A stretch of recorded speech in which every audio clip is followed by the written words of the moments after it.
শহরের রাস্তা জুড়ে বড় বড় গর্ত, পুকুরে পরিণত সড়ক। সবকা সাথ সবকা বিকাশ বোর্ড লাগিয়ে অভিনব প্রতিবাদ। শিলচর শহরের অধিকাংশ ব্যস্ত সড়কের বেহাল দশা নিয়ে সাধারণ মানুষের মধ্যে তীব্র ক্ষোভ দেখা দিয়েছে। টানা বর্ষণের ফলে বিভিন্ন রাস্তায় বড় বড় গর্তের সৃষ্টি হয়েছে। সেই গর্তে পানি জমে অনেক রাস্তা এখন কার্যত পুকুরের চেহারা নিয়েছে। এর ফলে যানবাহনের চালক থেকে শুরু করে পথচারী সকলকেই চরম দুর্ভোগের মুখে পড়তে হচ্ছে। যে কোনো সময় বড় ধরনের দুর্ঘটনা ঘটতে পারে বলে আশঙ্কা প্রকাশ করেছেন স্থানীয়রা। অভিযোগ, পরিস্থিতি এতটাই ভয়াবহ হলেও সংশ্লিষ্ট বিভাগ এখনো পর্যন্ত কার্যকর কোনো পদক্ষেপ গ্রহণ করেননি। এই অবস্থার প্রতিবাদে শুক্রবার বিশিষ্ট সমাজকর্মী মিথুন নাথের নেতৃত্বে একদল ছাত্রছাত্রী শিলচর শহরে অভিনব প্রতিবাদ কর্মসূচির আয়োজন করে।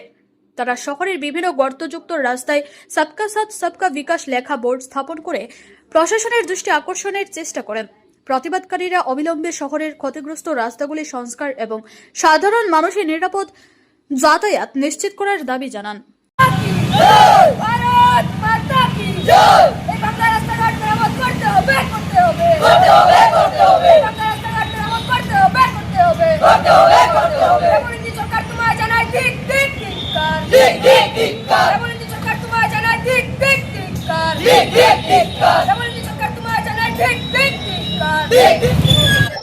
আজকে আমরা এই যে ক্যাপিটাল পয়েন্ট মানে বিজেপি অফিস থেকে 10 কদম দূরে যে ভাঙা রাস্তার উপর দাঁড়িয়ে আমরা আজকে প্রতিবাদ সাব্যস্ত করছি যে বিগত 10 বছরে ডাবল ইঞ্জিন সরকার থাকার পরও আমাদের বরাক উপত্যকার প্রত্যেকটি রাস্তাঘাট একদম ভাঙচুর হয়ে চরম অবস্থায়।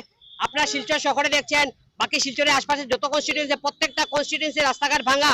এবং আজকে এখানে প্রোটেস্ট করার মানে হলো যে এখান থেকে 10 কদম দূরে বিজেপির সদর কার্যালয়, জেলা সদর কার্যালয়, এবং এই ভাঙা রাস্তার উপর দিয়ে প্রতিদিন বিজেপির নেতারা, পার্টি নেতারা এখান দিয়ে যেতে থাকেন এবং পার্টি অফিসে ওদের লজ্জা শরম নেই।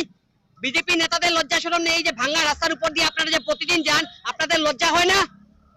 এটলিস্ট জেলা সদর কার্যালয়ের সামনে রাস্তাটা তো অন্তত ভালো বানাতে পারেন।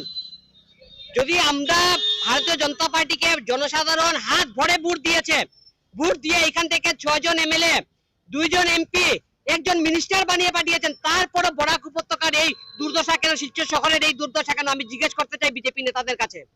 আমরা দেখেছেন, আমরা লাগিয়েছি সবকা সাথ সবকা বিকাশ, সবাই তো সাথ দিয়েছে, কিন্তু বিকাশ কার হয়েছে? বিকাশ শুধু আমাদের কোনো বিকাশ হয়নি, রাস্তাঘাটের কোনো বিকাশ হয়নি, বিকাশ হয়েছে শুধু নেতাদের, শুধু নেতাদের বিকাশ হয়েছে। 10 বছর আগে যে নেতারা স্কুটার বাইকে ঘুরতো, আজকে ওরা ফরচুনারে ঘুরছে, আজকে ওরা ফরচুনারে ঘুরছে, তো ওদের বিকাশ হচ্ছে।